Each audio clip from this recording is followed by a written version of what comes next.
일 때문에 티베리우스 황제한테 많이 찍힌 거죠. 이 티베리우스 황제는 일성과주의자예요. 그렇기 때문에 젊은 빌라도 같은 사람들이 총독도 될 수 있었지만 잘못하면 가차없이 인정사정 없이 쳐버렸던 황제로 아주 유명하다고 해요. 그러니까 자기 정치 생명을 오래 가기 위해서는 어때요? 여기서 자꾸 문제를 일으키면 안 된다는 걸 너무 잘 아는 거예요. 또 그걸 잘 아는 제사장들이나 그 서기관들이 그걸 이용하는 거죠. 그러니까 이건 이 사람은 이제 빌라도가 이거는 니들 종교 문제지 정치적인 문제가 아니야. 그러니까 니들이 알아서 종교적인 법을 줘. 그럼 종교적인 법이라고 해봐야 예수님을 파문시킨다든가 하는 일밖에 할 수 없잖아요. 사내들인 공예에서는. 근데 그래갖고는 예수님을 따르는 많은 군중들을 어떻게 제어할 수 없으니까 이 사람을 죽여야 되겠으니까 아닙니다. 이 사람은 종교적인 문제를 일으킨 사람이 아니라 정치적으로 반란을 일으킨 사람입니다 하고 이 사람은 주장하는 거예요. 그 와중에서 빌라도 생각에는 꼭 그런 것 같지 않은데 그렇지 않은데 이게 저쪽에서 자꾸 이러고 잘못하다가는 밀란이 일어날 것 같고 하니까 이제 난처한 거예요. 그래서 정치적인 수를 쓰는 거죠. 그 중에 하나가 조금 아까 얘기한 바라바를 놓아주랴, 예수를 놓아주랴. 그리고 손을 씻으면서 나는 상관 안 한다.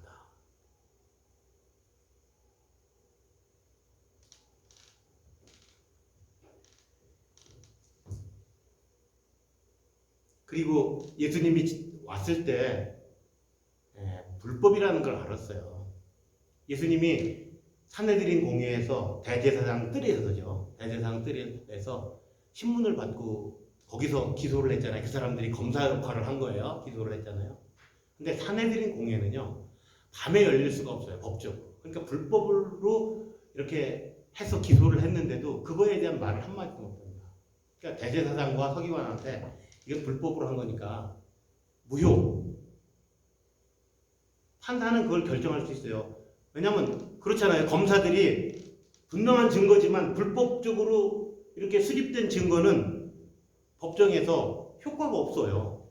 그거 아시잖아요. 그래서 이건 불법이야 하면 되는데 그런 결단력도 못 내리는 거예요. 그리고 고민을 합니다.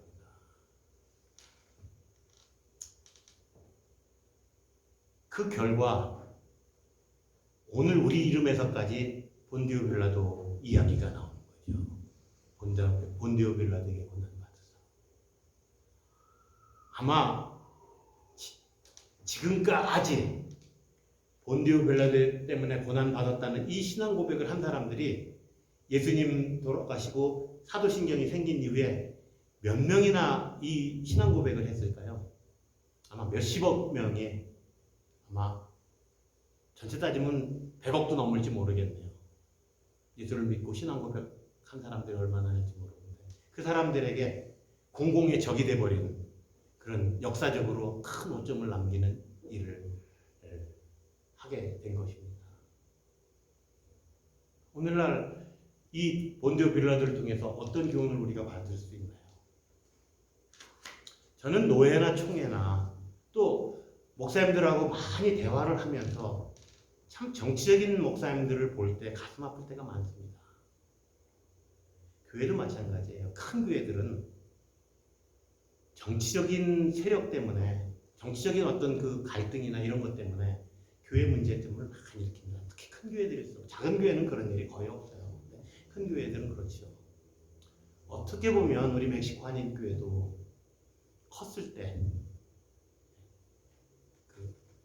인원적으로 많았을 때 한참 잘 나갈 때 어떻게 보면 이 정치적인 갈등에 잘 이겨내지 못해서 오늘 여기까지 왔는지 모르겠습니다. 우리 빌라도를 교훈 삼아서 우리 잘 한번 생각해 보십시다. 우리가 예수님을 따르고 기독교인이라고 하는 것은 작은 예수로 사는 거예요. 작은 예수로 살겠다고 하는 거예요. 어떤 내 개인의 이익이나 어떤 사사로운 감정 때문에 예수를 믿는 게 아니고 정말 아까 우리 오늘 불렀죠? 찬송 불렀죠? 하나님, 당신의 눈길이 머무는 곳에 우리의 눈길이 가기를 원합니다 하잖아요. 하나님은 가난하고 지금 고통받고 힘없는 자들에게 눈길을 주고 그 사람들이 안타까워서 그 사람을 사랑하고 품어주시는데, 우리는 어떤 사람들의 눈치를 봐요? 돈 있고 권력 있고 뭐 학벌 좋은 사람 눈치를 보잖아요. 그 사람들이 틀렸어도 그 사람들이 옳으면 다행이에요. 근데 그 사람이 틀렸는데 그냥 어쩔 수 없이 내 이익 때문에, 내 앞길의 어떤 뭐 때문에 그 사람들을 향하게 하고 그 사람들의 뜻에 동조하고 하는 일들이 우리 많잖아요. 당신들 틀렸어 하고 입 바른 소리 하나 못 하잖아요, 우리는. 그게 우리의 모습이잖아요. 그렇게 살면 안 되겠다는 거예요. 사순절을 묵상하면서 특히 우리가 사도신경을 우리가 매주일 암송할 때마다 본디오 빌라도 나올 때는, 이 사람은 얍삽한 자기 이익을 위해서 뭐 하는 정치가들이구나. 미국이나 한국이나 요즘 그런 정치가들 때문에 많은 어려움을 겪고 있는 거 보지 않습니까? 그거는 후진국으로 갈수록 더해요. 선진국이라는 미국도 하물며 그런데 후진국으로 하면 더해요. 완전히 뭐 백성들의 생사 여탈권을 독재자가 쥐고 막 흔들잖아요. 그러면 어떻게 해요? 자기의 생명을 구하고 출세를 위해서, 또 자기 경제적인 부를 위해서 거기에 빌붙어서 아첨해야 되잖아요. 근데 기독교는 그렇게 살아서, 기독교인들은 그렇게 살아서는 안 된다는 말씀이에요. 분명히 틀린 줄 알았어요. 본디오 빌라도는 예수님이 죄가 없다는 걸 알았어요. 그런데 그렇게 살지 않잖아요. 우리가 세상 살 때 순서가 있다고 그러죠. 하나님 제일 우선주의, 그 다음에 이웃들, 그 다음에 돈이나 권력, 이 순서대로 놔야 되는데 거꾸로 놓는다고 그랬죠. 돈, 권력, 그 다음에 뭐 내 옆에 있는 식구들, 그 다음에 하나님을 밑에다 놔요. 제가 우스갯소리로 누가 하는 소리를 패러디해서 얘기 드렸죠.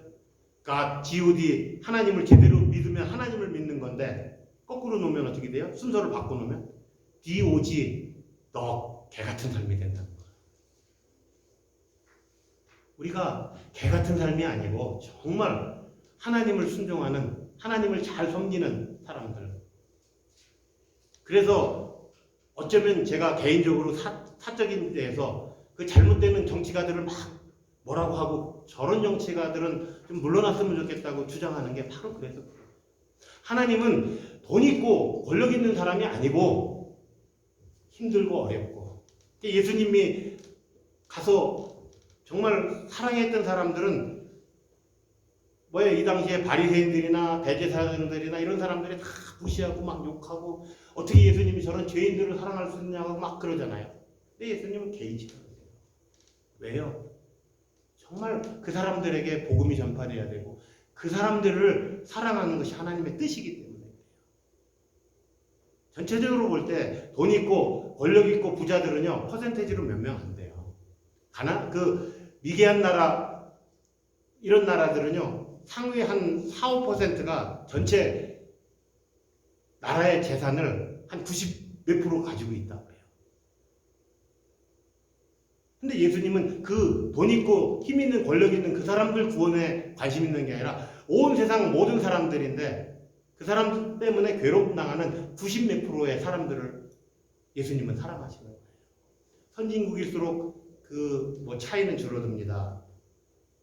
미국도 큰 소리 치지만 잘 사는 사람은 한 20~30%, 나머지 한 60~70%는 좀 어렵게 사는 사람들이죠. 물론 중산층의 미국 같은 데는 좀 두텁기 때문에 못 사는 사람들은 적죠. 근데 멕시코만 해도 못 사는 사람들이 60~70% 되죠. 국민들의 60~70%는 좀 힘들게 살지 않나요? 말씀을 정리합니다. 우리가 정치적인, 여기서는 나쁜 의미의 정치예요. 좋은 정치가 필요해요. 제도적으로 어떤 시스템을 만들고 하는 건 좋아요. 그런 정치를 얘기 안 하고 지금 여기서 얘기하는 정치적이라는 얘기는 자기만 알고 야비하고 또 어떤 자기 이익이나 출세를 위해서는 정말 거짓말도 밥 먹듯이 하고 다른 사람을 무시하고 다른 사람에게 뭐하는 그런 나쁜 의미에서 정치, 우리가 그런 사람에게서는 벗어나고 잘못하는 사람들은 뭐 그렇게까지는 못할 망정, 목에 칼이 들어와도 바로 들이까지는 못할 망정, 잘못한 건 잘못했다고 우리가 그런 가치관을 우리 마음속에 잘 가져서 하나님의 뜻이 어디 있는지를 잘 분별하는 저와 여러분이 되시길 바랍니다. 기도하겠습니다. 사랑의 아버지 하나님, 본디오 빌라도는 예수님이 죄가 없음을 알았습니다. 그럼에도 불구하고 자기의 정치적인 어떤 문제가 일어나지 않기를, 또 정치적인 이익을 위해서 예수님을 사형원도 하고 십자가에 못 박는 정말 어처구니 없는 결정을 내린 것을 우리가 교훈 삼아 이 시간 상고했습니다. 저희들 그런 정치적인 그 얍삽한 자기의 이익을 위한 그런 행동보다는 주님의 눈길이 어디로 가는지, 주님의 손길이 어딜 가기를 원하는지, 주님의 발이 어딜 가기를 원하는지 저희들 깨닫고 주님과 동참할 수 있고 주님이 원하신 대로 사는 한 사람 한 사람 되도록 도와주시옵소서. 감사하며 예수님의 이름으로 기도하옵나이다. 아멘. 아멘. 우리 찬송가 315장 부르시고 축도로 예배 마치겠습니다. 315장.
이제는 우리 주 예수 그리스도의 크신 은혜와 아버지 하나님의 놀라우신 사랑과 성령님의 감화 감동 내주 역사 충만하시니 오늘 주 앞에 예배드리는 모든 사랑하는 주의 백성들 머리 위에 이제부터 영원토록 함께 계실지어다. 아멘. 아멘.